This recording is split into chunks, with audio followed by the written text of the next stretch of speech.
Welcome to Dracaena Wines podcast. Our wines plus your moments equals great memories. I'm your host, Lori, and this is a podcast about all things wine. Today we traveled across the pond to the United Kingdom. We had a tough time securing the wine for this episode, but the challenge was well worth it. Listen in as we discuss United Kingdom sparkling wine. As we found out, only 4% of the wine is exported, giving a good reason why it was so difficult to find a bottle.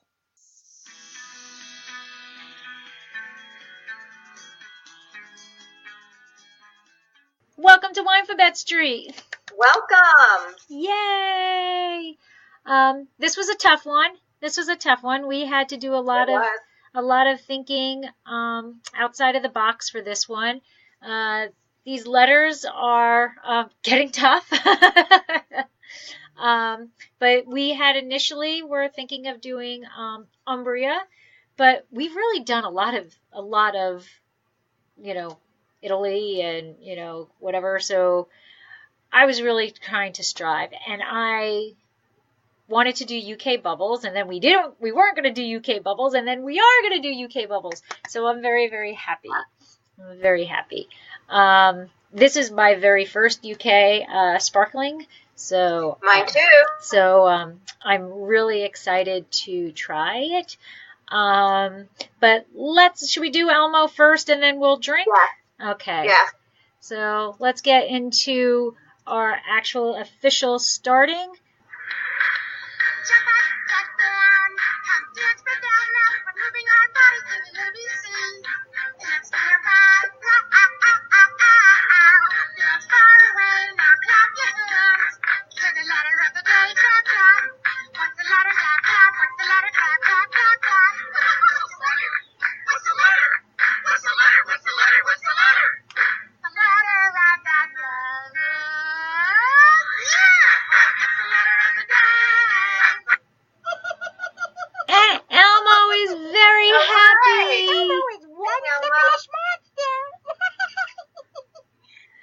Oh, he talked tonight. He doesn't always talk. It's only special times that he talks to us. So, yes, today is UK sparkling. And for those who don't know, I am Lori, and my husband and I own a boutique winery in Paso Robles, California. We really focus in on Cabernet Franc. We do have a rosé of Syrah also. We have 2 Cabernet Francs that you can choose from, and the rosé is being released to our club members in about 12 days, I think, if my math is correct, and then it will be released later on in April to the general public. We are pretty excited about it. It is like killer. I love it. So please head over to dracaenawines.com and check out our wines and all of our accolades. Our Cab Franc received a 91 in the Wine Enthusiast, and both of our Cab Francs got gold medals in the San Francisco Chronicle. And there's a whole bunch of people talking about our stuff online, so just Google us and you can see it. Deb? And I'm Debbie Giaquindo. I'm the Hudson Valley Wine Goddess. I'm a wine blogger, wine writer, restaurateur. I own a restaurant in Stone Harbor, New Jersey. I'm an author of Tapping the Hudson Valley, your guide to the craft beverages of the Hudson Valley. And I'm also co-owner of Happy Bitch Wines. You can find that in upstate New York. And I don't know what else. I'm losing track of everything that I'm doing these days. So right now I'm here on Winephabet Street. I know where I'm supposed to be. So I'm glad you all could join us.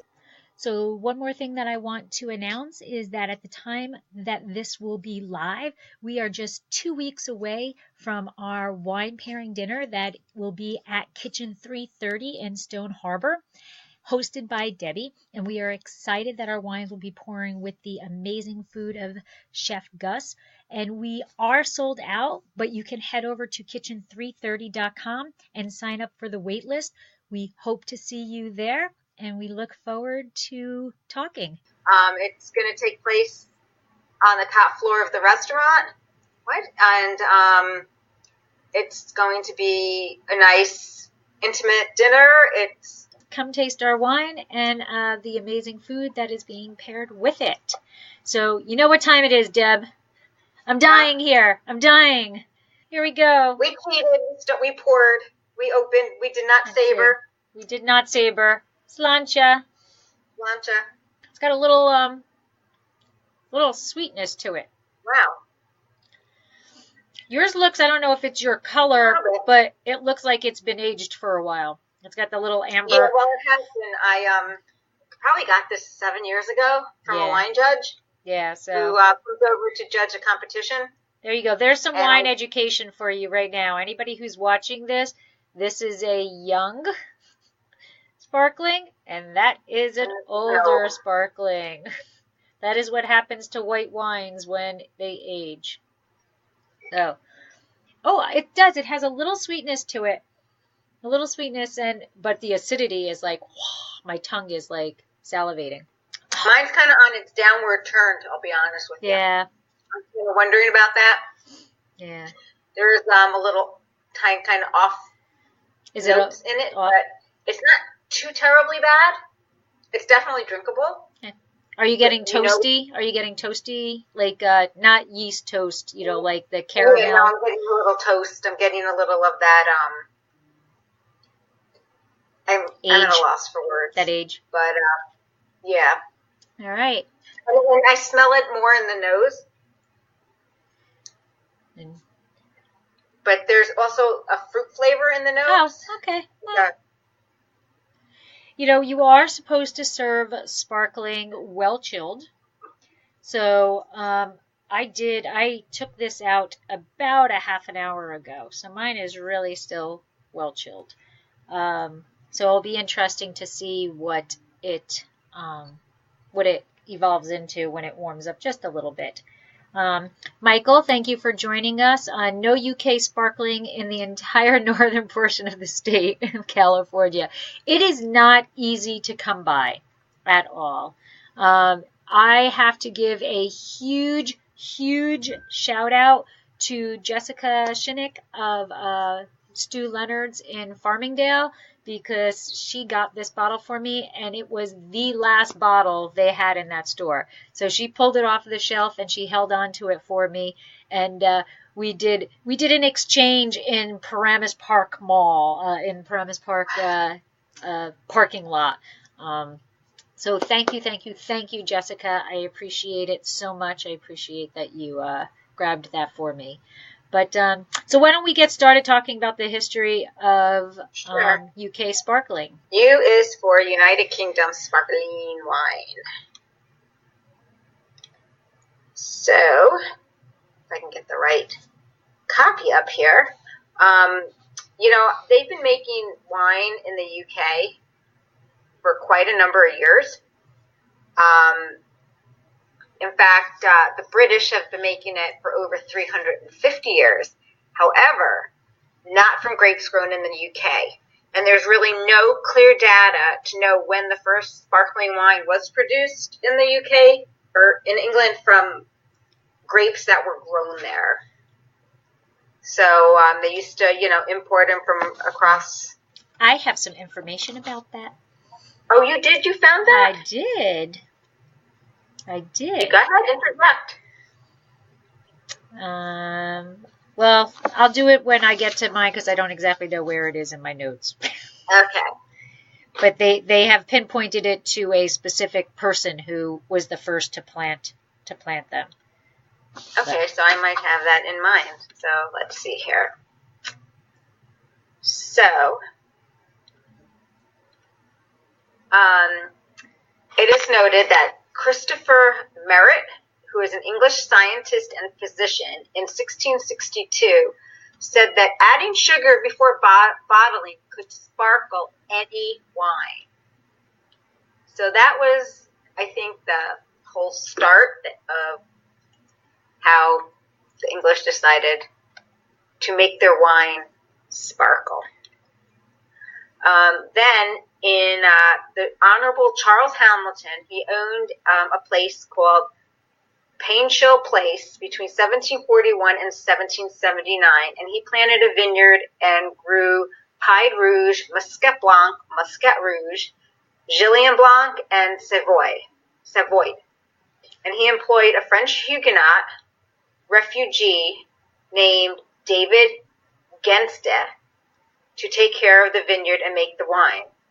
And in 1754, David wrote to his sister in Bordeaux saying he made 4 barrels of wine and 2 were sold as vin de champagne at 50 pieces or 7 guineas a barrel.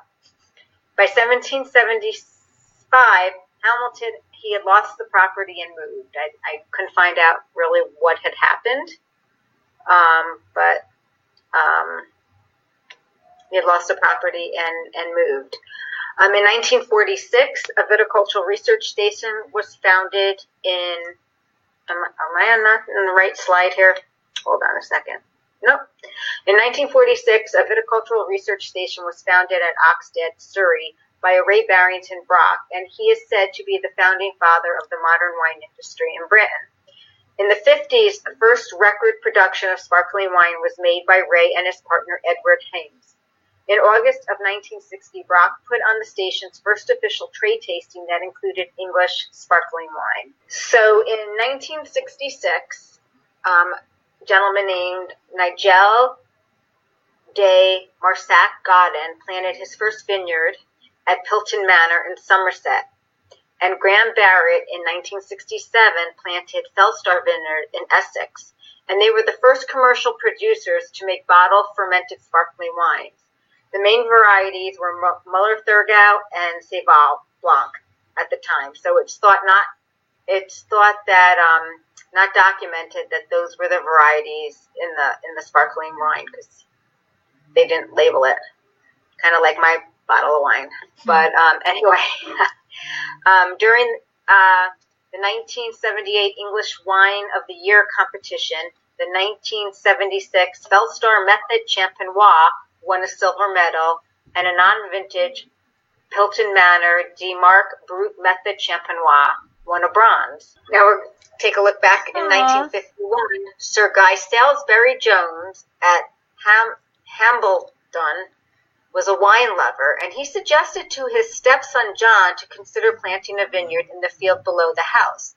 In 1952, that vineyard was planted, and they brought in Paul Roger from a champagne house in France. In 1966, winemaker Bill Carcari joined the team, and they won a gold medal at the 1984 International Wine and Spirits Competition. Now, these wines have been served, that's the vineyard. They've been served to the Queen.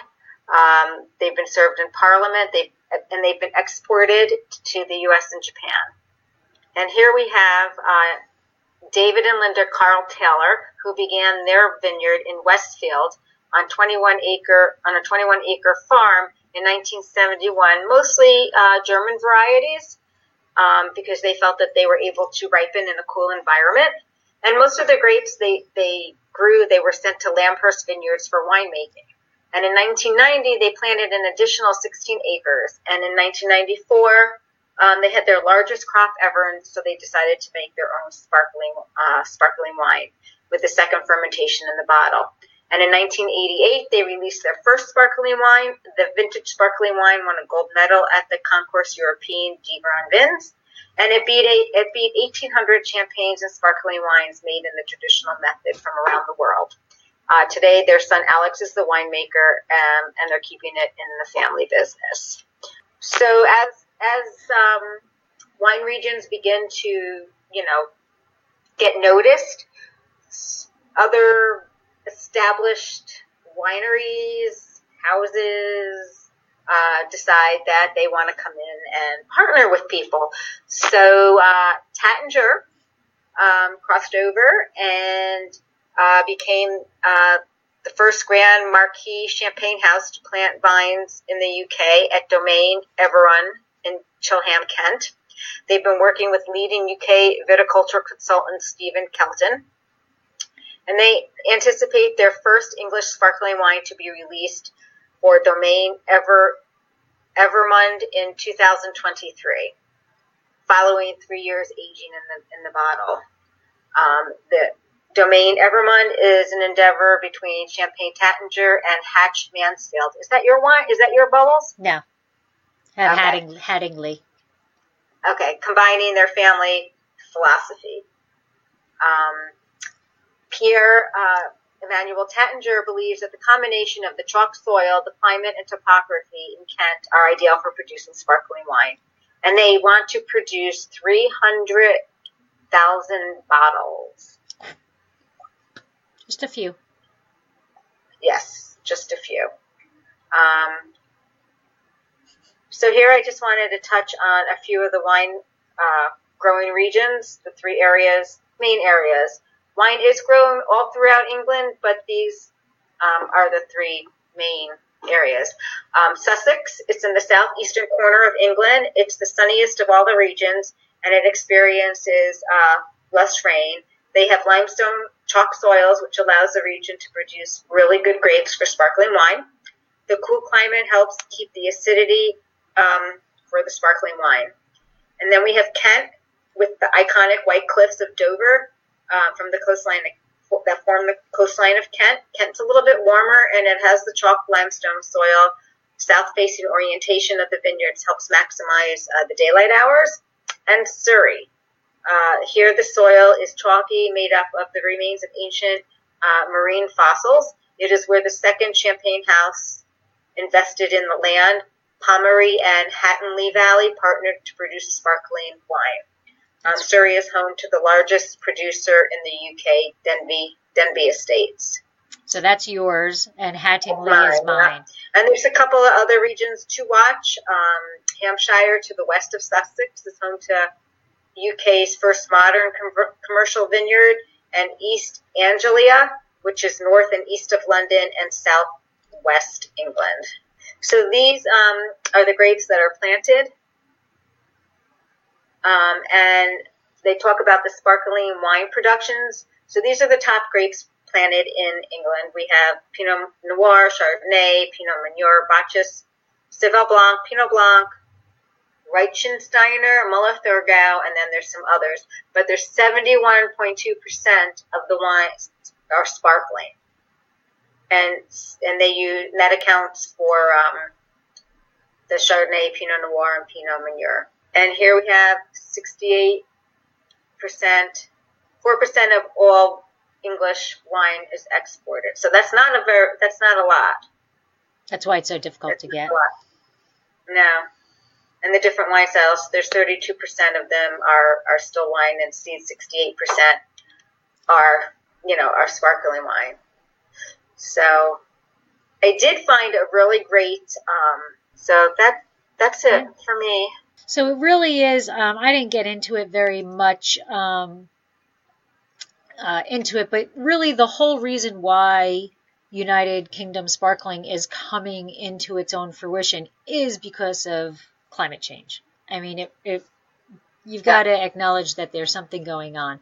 I touch about it a little bit in what I have, but it really is, that's what's happening. And there's a lot of people who are talking about it, who are now saying that, what we're used to, Napa Cabernet, climate change is making it where it may not be Napa Cabernet anymore, that it's going to be, too warm for them to deal with Cabernet. And Champagne is having, it's almost like people are saying that their time has come and now they're starting to go down, and it's English that is coming up, and it's because of climate change. But we can go on and on over climate change. All right, so we have United Kingdom sparkling general characteristics. As of 2014, the UK ranks 6th in the world for overall wine consumption rather than producing it. So it really isn't very odd that most people don't think about England as producing top quality wine. But as you said, in reality, just over 65% of sparkling wine, 65% of the wine made in England is sparkling wine.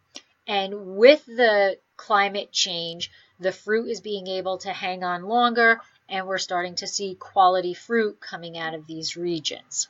Andrew Jefford, who is an English journalist, radio presenter, poet, magazine editor, wine writer, he does it all, right?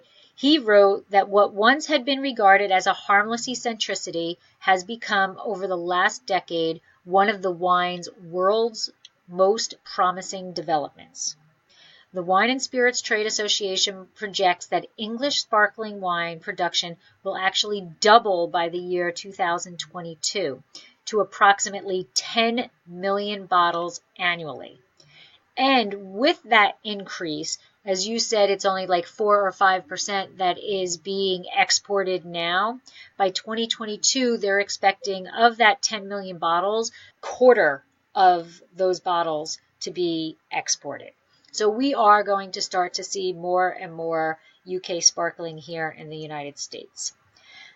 Just as a general overview, in the United Kingdom, there are about 30, as of 2012, so this is kind of old data.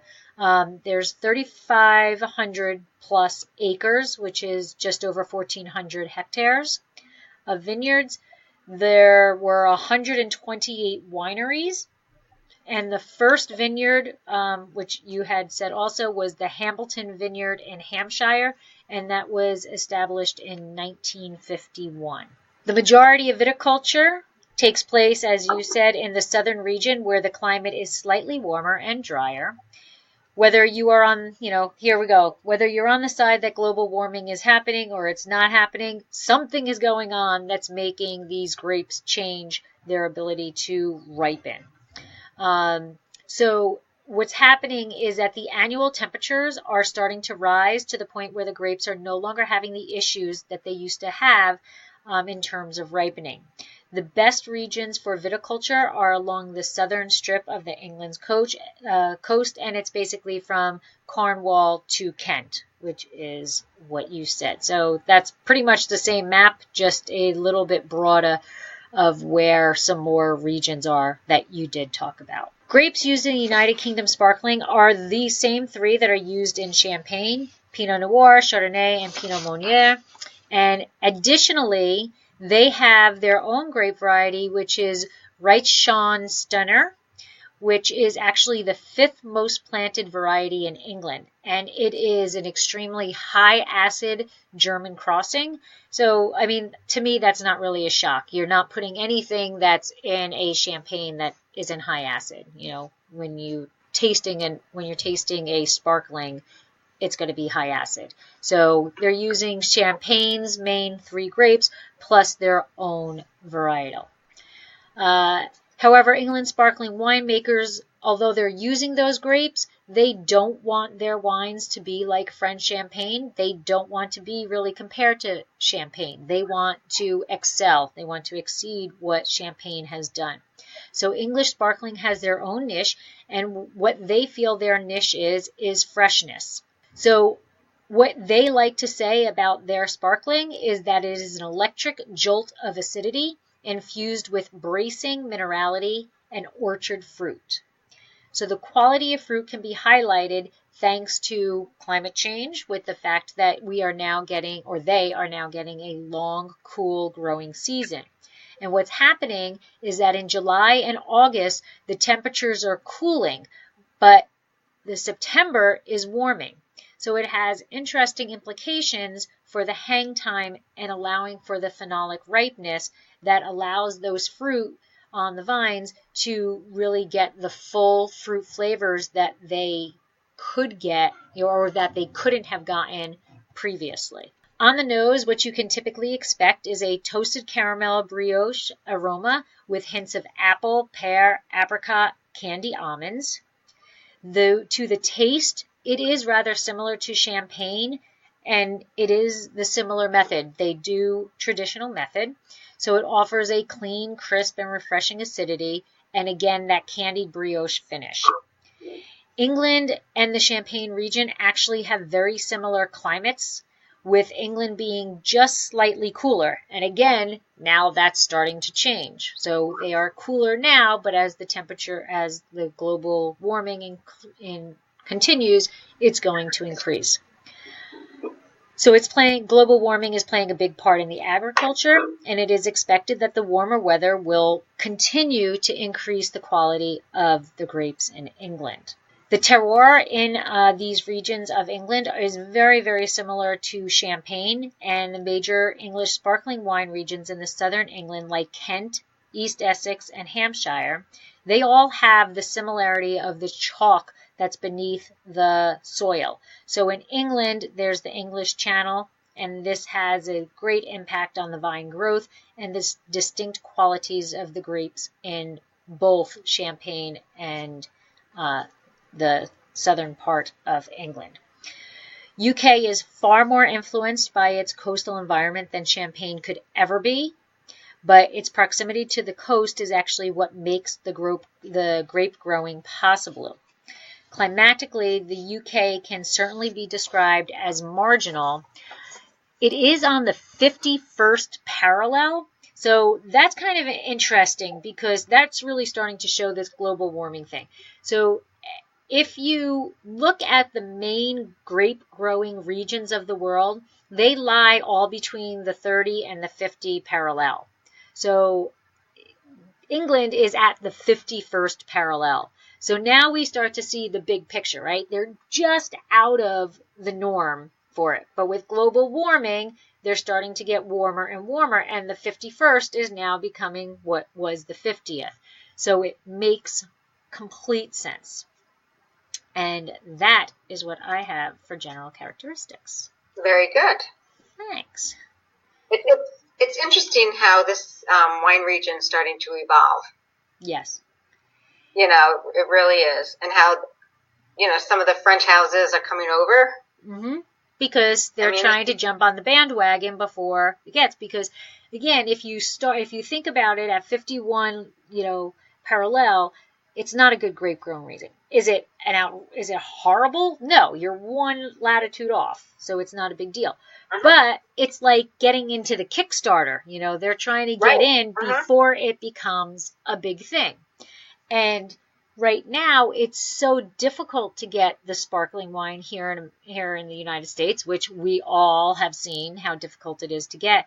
But with this production increasing so much, and them on the site of exporting more and more wine, it's going to, eventually it's going to be the thing. And these people are trying to jump in before it becomes the big thing, because it's going to be a lot cheaper now than it was there. Michael wanted to know about the price points. So the price points, now mine was a gift. And as you can see, it says it was quality food, honestly priced, security protected. I don't know if that's because she smuggled it in her suitcase when she was coming to the States. But I was in a Stu Leonard's liquor store over the weekend in Norwalk looking for V&W, and I started to talk to the manager about the U. And he said he's tasted some of the UK sparkling wines, and they're really good.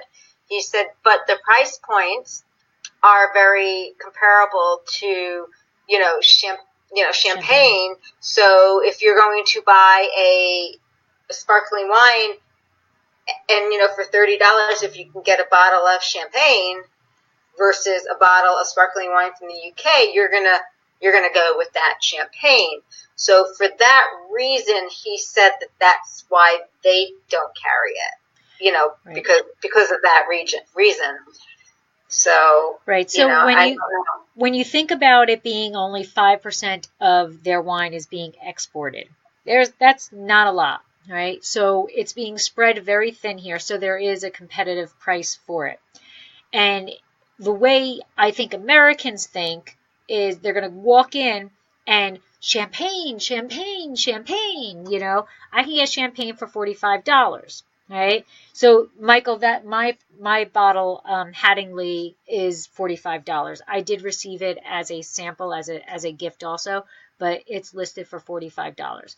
So an average person who's going to go in and splurge $45 on a bottle, they're going to see champagne and they're going to say, yay, $45. Ooh, that's a bargain. But they're going to see $45 for UK sparkling? Oh. Right. Oh. Noses go up in the air. I'm not going to pay $45 for that. I'm going to get this. Which, by all means, I personally go with the grower champagne and forget you know, like save yourself money, and you're really getting a better deal, and that's really what the wine is. So I think that this price point is going to change when United Kingdom starts to, you know, show their, you know, peacock up their awards that they're getting, and their production is increasing, and now they're going to be more willing to export more bottles here. I think we're going to see more bottles, which means the price point is going to come down a little bit. And I think that they need to do that as a marketing scheme in order to get people to try it. I don't think people are going to go for United Kingdom sparkling at the same price point of champagne. Whether they know that Champagne House or not, champagne has that reputation. It's got that name. Right. You know, and if you can buy it at the same price as sparkling from UK, and nobody really knows about English sparkling wine. So they're not going to be willing to risk their $40 on an unknown either. Right. You're going to a party. You're going to a party, and you just spent $45 on a bottle of sparkling, and you walk in and it's UK sparkling. The odds are the people at that party are not going to be as oohed and awed. Even though the wine is spectacular, they're not going to be oohed and awed as if you walked in and spent $35 on something that says champagne. Champagne, right. So. And now, a word from our sponsor. Apropos. The club is simple, yet a bit different than most.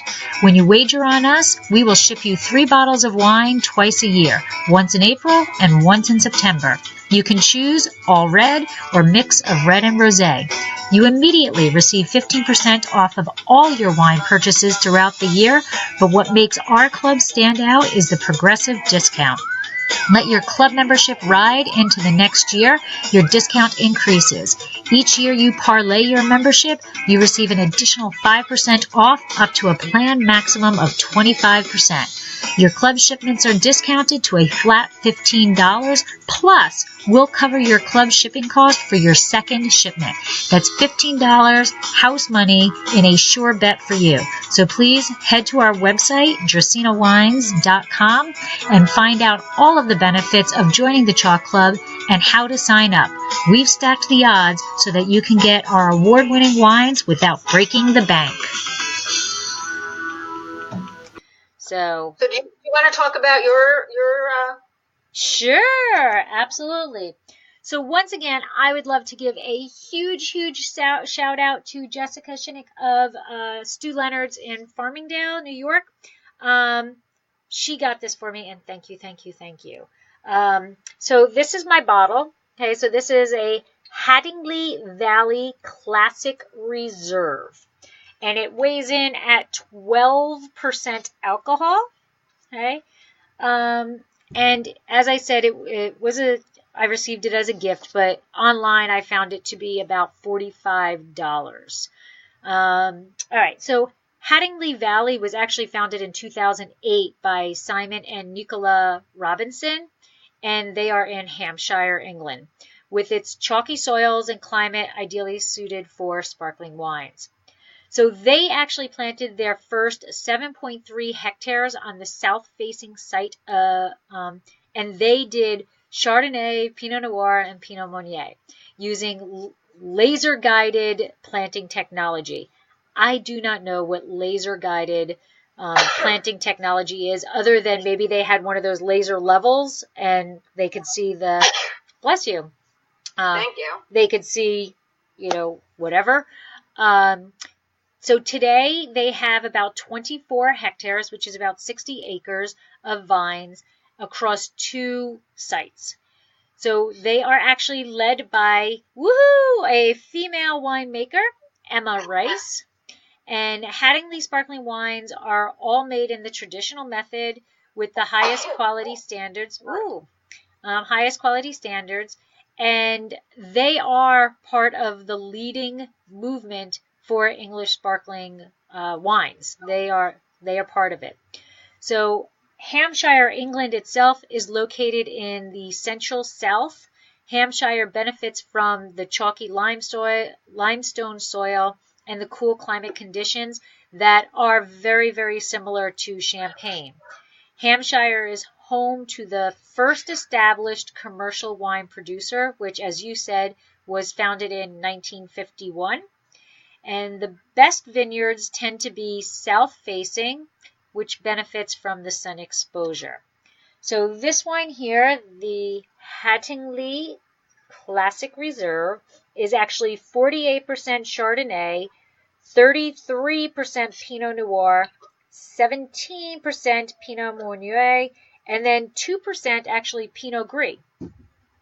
The fruit is actually sourced from the vineyards across the south of England, all the chalky and clay soil. As for the wine itself, all the grapes are harvested and sorted. 25% of the total blend was barrel fermented for 3 and 4 years in white Burgundy and Bordeaux barrels, so neutral or at least 1 year, giving the wine texture and richness. The wine then spent 8 months. I take that back. That might not be true. They might have just purchased new white Burgundy, but to me, when you say white Burgundy, that makes me think it's a used barrel. Giving the wine texture and richness. The wine then spent 8 months on fermentation on the lees, and they did no batonnage, no stirring, no addition of sulfur dioxide. They did obviously top off because of the angel's share. And then final blending was done, and the wine spent 21 months aging. So as I said, it's 12% dosage, and it's got 9 grams per liter. I'm sorry, 12% alcohol, and the dosage is 9 grams per liter. So that's pretty low. So that's a brute if my math and memory is correct.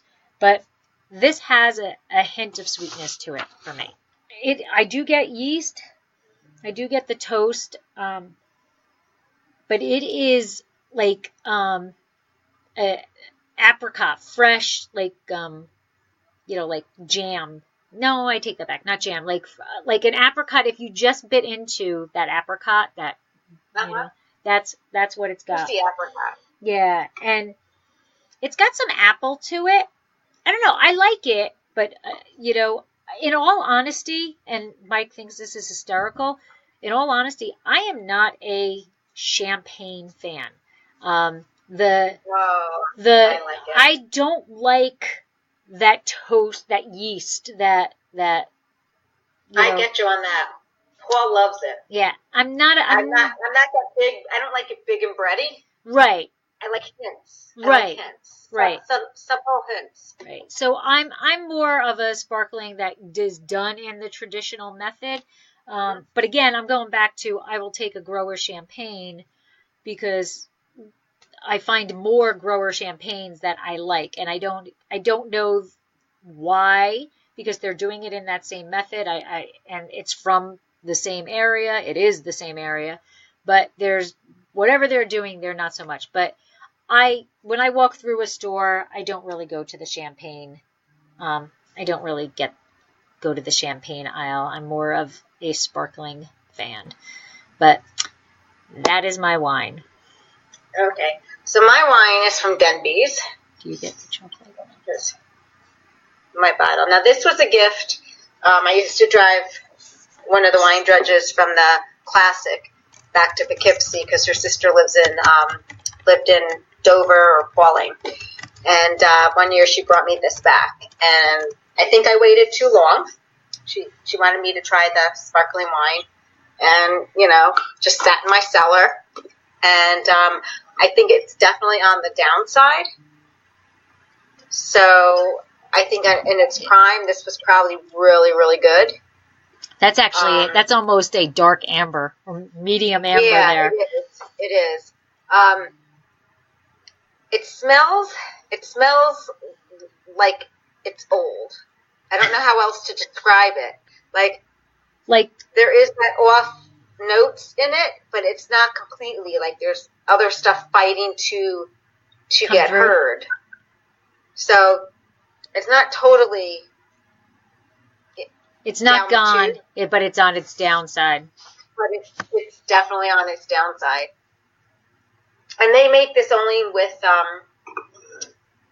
the grapes, it says here. They only make this in limited release, producing only in the best of seasons using the finest grapes. I don't know what the grapes are in it because I couldn't find it online either, but it is 12% alcohol. And you got to see the, I'm going to go into what this is, but the little logo there, what it means. So it's a cute little thing. Mm-hmm. So Denby's is quite a tourist attraction. I will tell you that. When I was looking for information, there's a brewery there, there's lodging there. Sign me up there. Yeah, right. So it's quite the estate. You can have your private corporate events there. They do a ton of events. They give you a lot of information. They have a farm shop. They have a brewery. There's tons of information just on the town and where they're located and things to do. So I give them a lot of credit.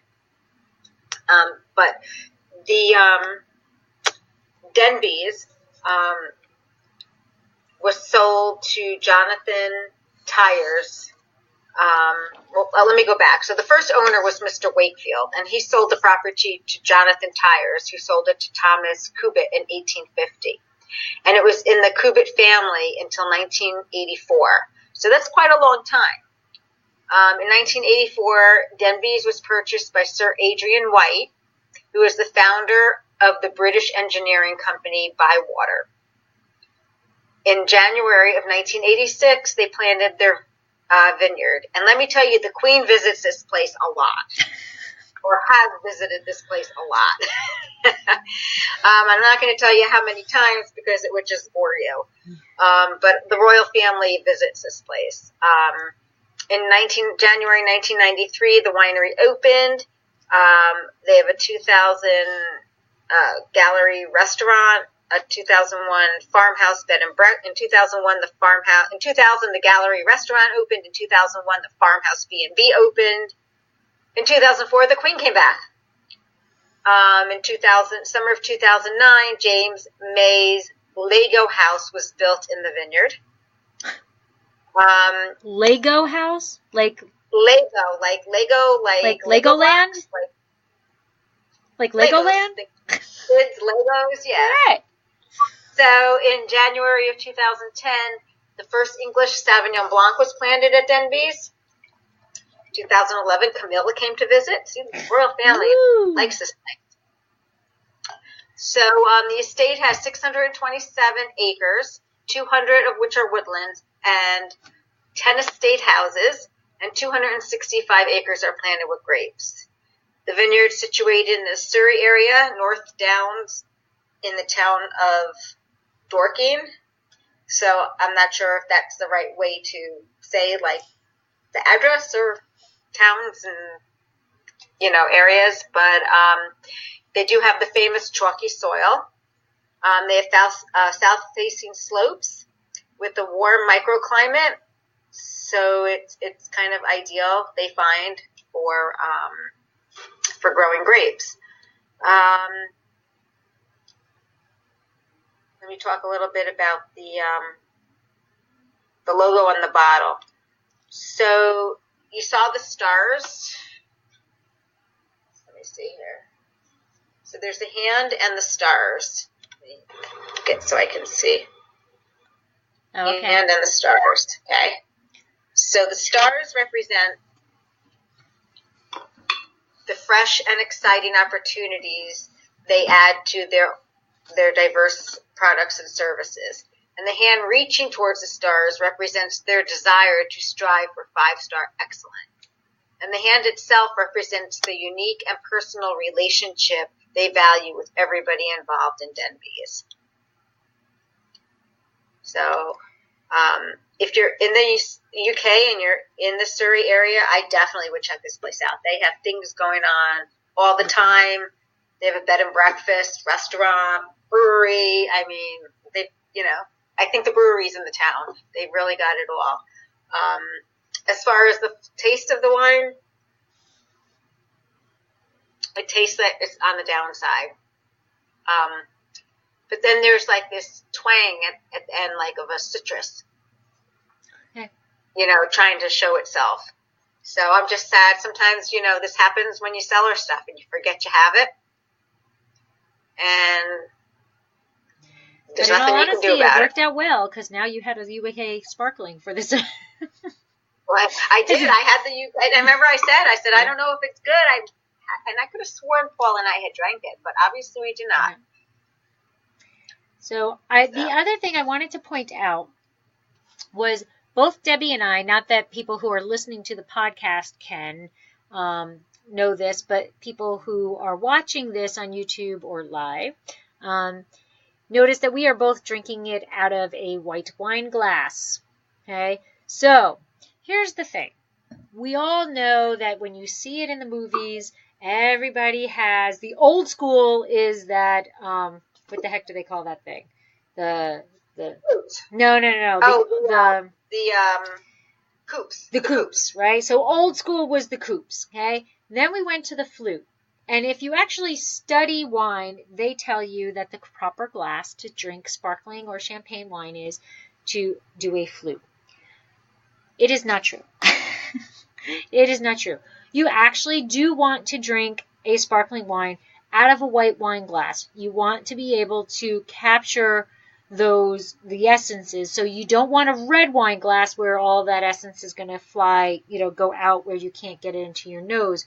But you want the white wine glass in order to contain the bubbles and give you the best expression of that sparkling. But this is not as woohoo celebration as a flute is. So, Debbie? No, I agree. And it's funny is at the restaurant, when people come in with sparkling wine, I give them the choice if they want a flute or a regular wine glass, and then they say why, and then I tell them, and then they will take the regular wine glass, but some people are kind of snooty and will only take it in the flute. Right. It is. Oh, that's fine. That's their preference. Yep. It is. It is more celebratory in a flute. It looks all wonderful in the flute, but you really are missing out on a lot if you are drinking a sparkling or a champagne in the flute. So give it a try. This is actually a Riedel sparkling wine glass. Oh, is it? There you go. It is. It is.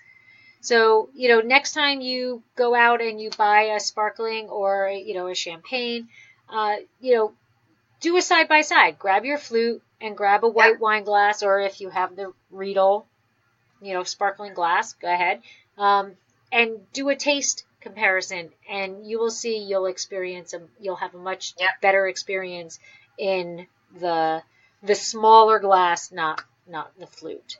And I've done them in all three. And it was really an interesting tasting and nose smelling and everything. Right. So, and the coupe is nice. I would prefer the coupe over a flute, but the problem with the coupe is that it is so big that everything goes out, and there's so much exposure that you lose those bubbles so quickly, which is why people use the flute. Because everybody wants that sparkling, everybody wants that champagne. Oh, look at the bubbles, look at the bubbles. But you can still see these bubbles. I mean, yeah. I poured these at what? I poured these before we even started. Because I got anxious. Oh, well, I'm like multiple glasses in, but the bubbles are still going. But in a flute, the bubbles are going to be prettier, without a doubt. So if you're going to take a picture, by all means, put it in a flute. Put it in a flute. Because the bubbles are there and whatever. And as a sidebar, because, science geek that I am, right, we all know that bubbles are carbon dioxide, right? That's what's in. But do you know that you can't see bubbles in the glass? That what allows you to see the bubbles in the glass, or what allows you to see the carbon dioxide bubbles, is actually imperfections. So you cannot have, the glass has imperfections in it. The little bit of dust that's there, little scratches that are on there, all that. That's what catches the carbon dioxide, and then it creates the bubble. And that's what allows you to see the bubble. So there you go. You have to have imperfections to have a perfect bubble. There you go. Yeah. Well, shall we move on? We shall. How about you? You've got food pairings. Okay. So I tried to pair English sparkling with English food. Ah. So I did. This was probably rather difficult because there's so much that sparkling can go with. Oh my God, yes. So I tried to keep it to the foods of England. Okay. So here, we have strawberries and cream macaroons. But that's French. Yeah, but that's just right across. That's for the French-inspired. Sparklings in the UK. So here are gravlax or salmon, smoked salmon on toast with creme fraiche, with a Chardonnay-based sparkling. And then here we have, okay, so I went off the rails here. Duck spring rolls with a Pinot blend sparkling. Oh, okay. And then fried chicken. I tell you, fried chicken and sparkling is the pairing, apparently. Isn't that awesome? I went out for dinner here to a place that is known for fried chicken. Mm-hmm. And I brought a bottle of sparkling, and Jen's like, why sparkling? I go, the acidity and the grease, you got to have it. She's like, oh my God, this is a wonderful pairing. Yep. Definitely. Fish and chips. Got to have the fish and chips. Fish and chips will pair really well with that. Again, sparkling wine is actually a very high acidic wine. So fried foods, the acidity cuts through that fat. So. Yeah, it's great. And here we have a little crab pate. And here we have some seafood and sausage paella. So I tried my best to keep it to British, but Right, but you don't. Right, it doesn't need to be British in order to pair with it. Yeah, but it's well-rounded here. Yes. I'm trying to show that it goes with a lot of different things. Absolutely. Your fried food, your pate, seafood, paella. Absolutely. So. Yes, excellent job. So definitely, when you don't know what to grab a sparkling. Yep, it is, and don't forget popcorn. You didn't have popcorn in there. That's right. I didn't put popcorn in there. Sorry. All right. So we are coming to the end of this month's Winephabet Street, and we always end with the fast facts.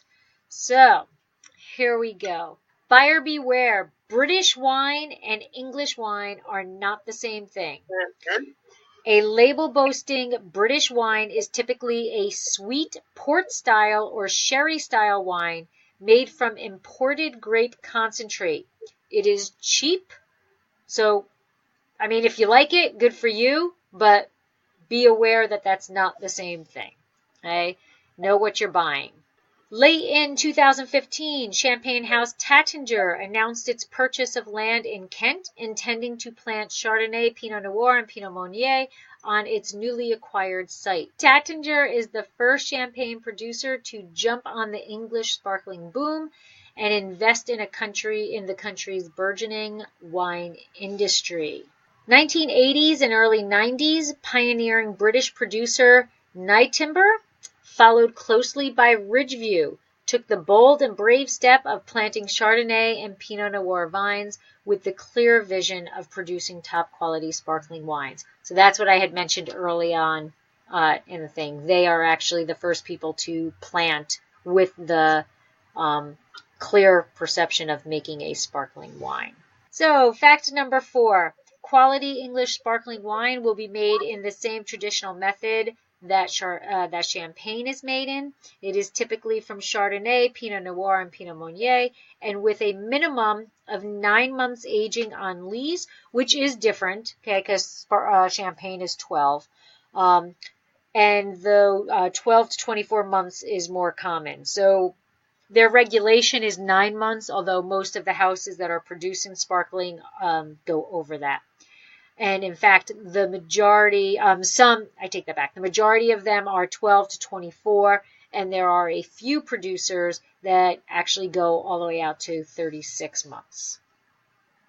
And our last fast fact, you can expect to spend between $35 to $50 for a bottle of UK sparkling, which is not a bad price to quality issue. But as we said earlier, I think they're going to run into an issue of just going up against champagne.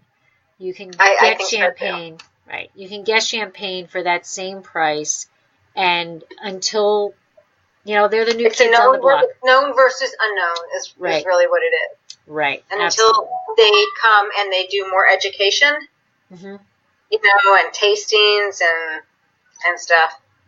Yeah, I think that's their biggest issue is they're breaking into a new world for them, and you go marketing wise, you got to do something that separates you from the others, and I think they're going to have a problem if their price is the same as champagne. I personally like this. I think it's a very nice sparkling. It can go with a lot of stuff. It's very champagne-like. I've got the toast. I've got that lees. I've got that. But I think an average consumer is not going to spend that money when they can spend that same amount of money on to get the name of champagne. I don't know. People can write in and tell me I'm wrong. I don't know either, but I do know that was one of the gentlemen at Stu Leonard's that I talked to in Norwalk, Connecticut, said exactly that. It's a tough sell. Right. And Michael just said, so much sparkling in Northern California, and it will be tough with their current price point. So I agree with that. I agree. I'm not spending, $45. Domaine Carneros. I mean, I will take that any day, any night of the week. Me too. And me too. It's there. It's simple. It's complex. It's a beautiful wine. Gloria Ferrer. Again, and I think that's cheaper. I think that's like $30. My favorite that Mike buys me for Christmas, Santa brings me under the tree for Christmas every year, is Etiole, and that's $40. So I think that's high on the price, but I know that. I love that. It's, I think they're going to have trouble at the price point. That's their problem. I think so too. It's not the quality. It's definitely not the quality. It's the price point. So we move on to what we're going to do next month. Yes. So I suck at pronouncing these things, so I'll leave that to you. Letter of the day is V, and V, and it is Valdigueux. I don't know. I really don't know how to say that one because I didn't Google it. See, I always Google how to pronounce things. I do too. So I did not Google that. But it is basically, it was presumed to be Gamay. It is not Gamay, but it is it is in that same family. So we can predict it's going to be very Beaujolais-like, which we did letter of the day of B. Our very second episode of Winephabet Street was Beaujolais, and so we spoke about Gamay there. So I have a feeling it will be very similar to that. But that date is, because that's you? Oh, that date is April 15th. No, it's not. April 15th. It is not April 15th because I will be in Cancun and I don't care. I am not doing Winephabet Street. Okay, so we will change it. There we go. I love Winephabet Street. I love doing the education, but I will be sitting not doing Winephabet Street from Cancun. So let's see, what's the following one? Do you want to do it the following week? I'm bringing up a calendar. My internet's kind of going slow. All right. April, I'll change the date on it. April 22nd? Earth Day, sure. April 22nd works for me. Whose birthday? Oh, it's Earth Day. Oh, okay. It's the Earth's birthday. Okay, so April 22nd. So you're going to have some nice color at the wine dinner. I will. Hopefully. Well, more than likely it will be a red color because Irish and sun do not go well together. It pisses me off. Mike goes out there for like 1 hour and becomes dark, and I go out for 10 minutes and am a lobster. But I spend my philosophy every time we go is for every hour I'm out in the sun for 10 minutes and under the umbrella for 50. And I'm kind of okay. You're going to be with your husband. Have a great time. All is good. Yes. So thank you, everybody. Yes. Thank you for joining, and hope to see you next month. And again, April 22nd, just 4 days before the wine tasting dinner at Kitchen 330. Right. So if you are in New Jersey, or Philadelphia, or Pennsylvania, or New York, Delaware, or New York, Stone Harbor, Cape May area for the weekend, and Friday night start your weekend off by Michael with me and Lori. Yeah. At the Dracaena Wines dinner at Kitchen 330. Yeah. So thanks everybody for joining, and hope you can. If you do find some United Kingdom sparkling, please let us know. Give us a shout out and let us know what you think about it. All right. Definitely let us know your thoughts. All right. Take care. Bye, Slancha. Thanks for listening to Dracaena Wines podcast. If you have suggestions on what topics you would like us to discuss, please reach out to us on social media. You can find us on Twitter, Instagram, Pinterest, YouTube, Facebook, Snapchat, Google, and Periscope as @Dracaena Wines. I am also on LinkedIn as Lori Hoyt Budd, or email us at dracaenawines.com. If you enjoyed our podcast, please subscribe and leave us a review on your favorite podcast catcher to help others find us more easily. We are found on all of your favorite aggregators. To subscribe easily to iTunes, go to bit.ly/Dracaena podcast. That's bit.ly/Dracaena podcast. And that's a capital D for Dracaena and capital P for podcast. Please check out our award-winning wines and find out about our wine club at dracaenawines.com. And remember to always pursue your passion. Slancha.